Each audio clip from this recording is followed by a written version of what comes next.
The laws pertaining to the recitation of Shema. Number 1. The Torah requires that the Shema be recited within a specific time each day.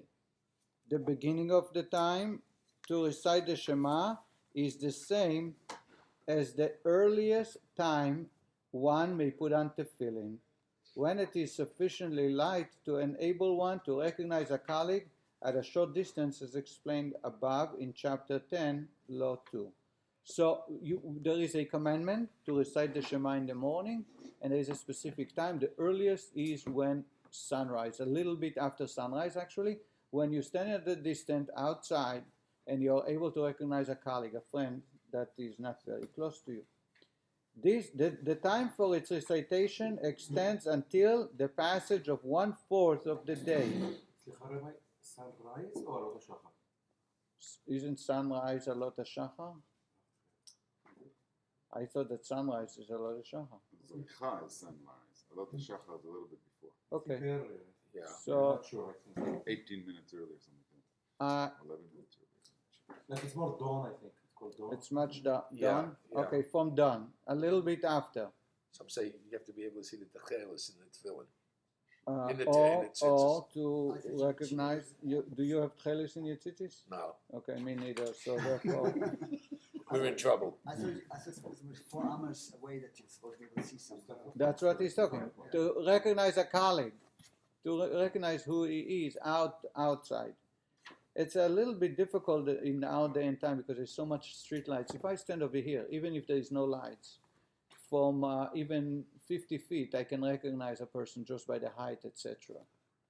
So I always didn't understand that, but I assume that in those days but if everybody was dressed like there was you no would not recognize him. there was no electricity. You have to wait for Those the days there were no electricity, so there was very little light outdoor, and therefore recognizing somebody was much difficult unless there was a little bit of light. So it's about 25 minutes after dawn. The time of its recitation extends until the passage of 1/4 of the day.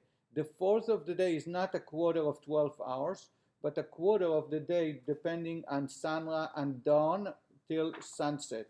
If it's 12 and a half hours or 14 hours, you divide it by 4, and that's when you did the first quarter. That's why it changes from day to day. Here in our town, the time is much longer than it is in New York for a simple reason. Sunset here is about 45 minutes on average longer later than New York or New Jersey, and therefore it allows for the day to extend. And then when you divide it by 4, you gain another 20 minutes or whatever. I've seen luachs that show exactly every single day what's the earliest, what's the latest, and so on. Right, at Chabad website, you go to Chabad of Sarasota under Zmanim, times, and it will give you every day. The most preferable way of fulfilling this mitzvah is to recite it when the pious, that is those who hold the mitzvah dear, would. They would prepare to recite the Shema shortly before the appearance of the sun, Hanetzach Hama, so that they could complete the recitation of the Shema and its blessings together with the appearance of the sun. It's called Vatikin, just by nates, just when they conclude the Shema, when the sunrise appears. Right. And there are minyanim, there are communities that have minyan and nates, and it varies from day to day. The Kaisel. New Jersey should have too. Yeah, but the Kaisel really have it. Yeah. And immediately proceed to recite the Shema, the Shmoneh Esrei. Whoever follows this practice will receive great reward. There is a great reward in doing it at the appropriate time. However, at the very least, one should take care not to recite it after 1/4 of the day has passed. In particular, attention must be paid to this law in the summer, when the days are very long in this country. At times, the latest time for the recitation of the Shema is as early as 7 a.m. And I know that in our communities also, even today, it's not that earlier than 6:30 or 6:15. I had relatives who came from New York, and they were very shocked because in New York, at 6 a.m., I believe 5:45, you can still say here, it's much later. Nevertheless, if the above-mentioned time passed without once reciting the Shema, it is permissible to recite the Shema and its blessing until 1/3 of the day passed. However, after 1/3 of the day has passed, one should recite the Shema alone without the blessings before and after, because it is forbidden to recite the blessings beyond this time. The Shema itself, though, may be recited the entire day. Other authorities also allow the recitation of the blessings throughout the day. So, according to Jewish law, past that time, quarter or 1/3 of the day, which is B'di'evet, we do not fulfill the mitzvah of Shema anymore, and therefore the blessings before and after should not be recited. But if we say it, it's limit Torah. It's like studying Torah. Yes. Which blessing before not? How much Yotzer or Yotzer Meorot Abocha B'Amisol Be'avo. Ali? Yeah, the paragraph before, at times, the latest time for the recitation of the Shema is as early as 7 o'clock a.m. Yeah. That's the latest you could say the The Shema? earliest it says. No, at times, the latest time for the I recitation. believe in summertime when the sun rises it's around 4. They made a mistake. No, but that could never. I don't be. understand. Read. The latest time for the recitation of Shema is as early. Oh, That's is it that's the early? last time you can say it. It could be 7 o'clock in the morning. Okay, How I can thought that it be a means third the or other quarter way of the day? around. Okay, I see your point. So something's not The Shema, number 2. The Shema may be recited whether sitting or standing. You can sit or stand. If one was sitting, it is forbidden to rise specifically in order to recite the Shema while standing. And that being mentioned because there are temples in town that everybody rise for the Shema, they say, which is a total contrast to Jewish law. Contradictory. But it is forbidden. I mean, I understand I will, it's maybe not, I will explain in a moment. If the rabbi does not explain, I will explain. But definitely you may sit or stand. You are not to stand up if you are seated prior to the recitation of the Shema. It is forbidden to recite the Shema while lying down. Even though it says, when you lie down, meaning in your bed, but you have to be seated. Sitting. How about Kriyat Shema al Hamita also? Of course, yeah, not sitting. allowed to lie down. That's it. A person who is already lying down should turn to the side slightly and recite the Shema. If he is sick and it is difficult for him actually to lie on his side, he is nevertheless obligated to lean slightly to his side. Now, I'm not going to get into the background of this one, but the previous one, somebody asked if you're sitting, why you should stand. Actually, like Amida, the Amida prayer immediately following the Shema, you must be standing. The Shema prayer, you must be sitting. You should be sitting. And the reason is so you may have a full concentration. However, if you're already standing, you can remain standing.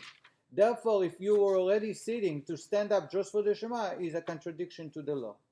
You understand that? I try and make it as No, simple I mean, as I understand not recommended, but forbidden. It's a very strong word. Yeah. And sometimes You're not allowed to. It's not recommended to stand up. in Because the it's preferred to sit. The preferred way for Shema is to sit down. It's not a recommendation.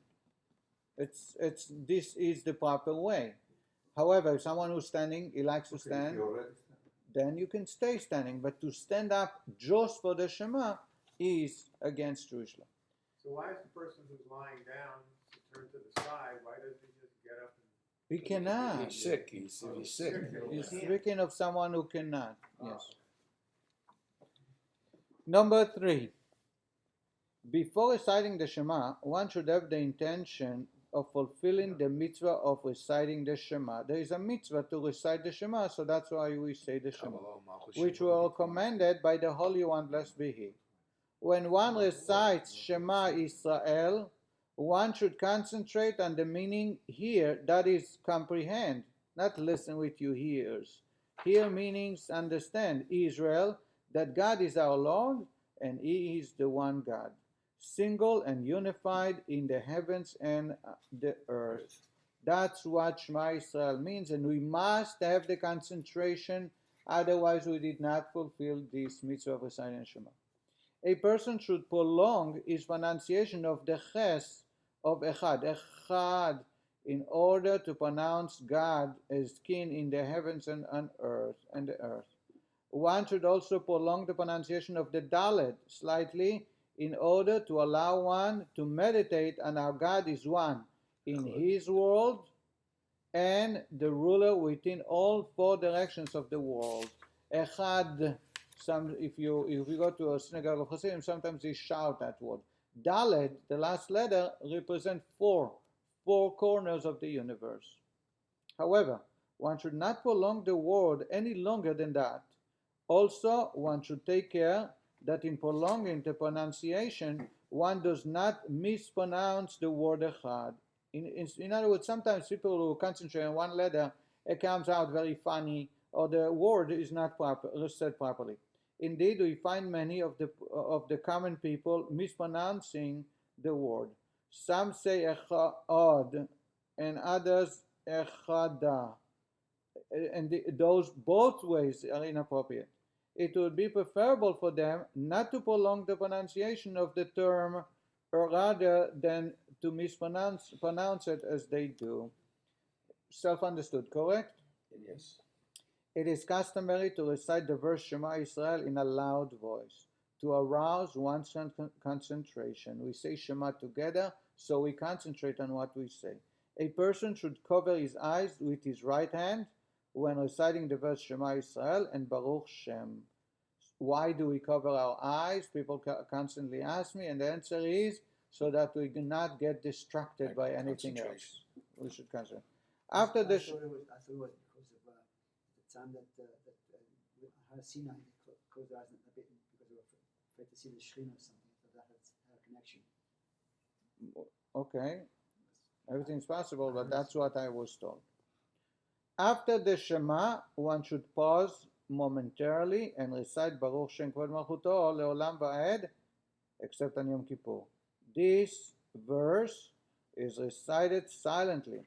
In this verse as well, one should concentrate on the meaning of the word. So when we say Baruch Shem, we must say it silently. Number 4. One should pause slightly and then recite the passage Ve'ahavta and you shall love. Between this passage and the following one, Ve'haya im shamoa, the second paragraph, and it will come to pass if you heed, one should also pause. In other words, you should pause between the chapters, between the paragraphs. You have to take a short break. Similarly, before beginning the passage by Yomer and God spoke, one should pause. When reciting that passage, one should have the intention to fulfill the positive commandment to remember the exodus from Egypt. Vayomer, we are reminded of the mitzvah of tzitzit, and we are reminded of the mitzvah of remembering that God took us out of Exodus, which is a mitzvah constantly every day. Number 5, one must be very careful about the exactness of one's pronunciation when reciting the Shema, using a siddur which has been carefully checked. Because sometimes the pronunciation, the vowels are incorrect, and it matters very much. One should read the Shema aloud so that one can hear what one says. In other words, this is a very important prayer, probably one of the most important prayers, and therefore we say it aloud. We make sure we pronounce the words properly, carefully reading it from this text. Care should be taken not to drop the dot, dagesh, in the letter, not to add one unnecessarily. Thus, mispronouncing a word, one should pause whenever there is a line like this, marked in the siddur. The above also applies to Psuki de Zimra. We got to be careful when there is dagesh, bet, vet, kaf, and chaf. We have to be very careful with that. One should carefully pronounce the ayin of the word nishba. Nishba is swore, so that it should not sound like nishba, captured. It can be without the ayin. If you put a hey at the end, it means something. Instead of swore, it means got captured. And therefore we need to say nishba with an ayin. But I didn't know that the ayin has any, in this particular example, to me, I would pronounce it. Sephardic Jews will pronounce the ayin very much, and it will sound totally different. It does sound differently. There is a reason there is an ayin and not a hey there. If it had a hey, it means captured. If it's an ayin, it means swore. And the Sephardic Jews, ayin and hey, it's a much different pronunciation. A hey being substituted for an ayin Similarly, one should take care regarding the pronunciation of the Zayin of Uzchartem et Kol Mitzvot Hashem, Uzchartem, and you should remember that is not be pronounced as a Shin, Uzchartem means get reward. God says, remember, when you look at the tzitzit, remember all God's commandments. If you say Uzchartem instead of Uzchartem, it sounds that you got rewarded for all the God's commandments, which is the opposite of what God wants us to say. And therefore, people would say, Uzchartem, leman tizkeru. Right. You come to synagogue, sometimes people are meticulously said. Let's do one more. A person who is reciting the Shema should not try to communicate with others even though he does not speak. Like and nu and doing with your eye, it is totally forbidden. That is, he should not wink with his eyes, move his lips, or gesture with his fingers. Not allowed to any interpretation. However, for the sake of a mitzvah, he may make gestures from the second passage onward. For example, to signal, if it's the rabbi, to signal the cantor to the repeat the Amida, we can do a gesture with a finger or something, but no speaking, only from second chapter. I stick even to the second and third, and I try my best not to do anything. We'll stop right here and continue next week. God willing. Oh, yeah. Thank you, Rabbi.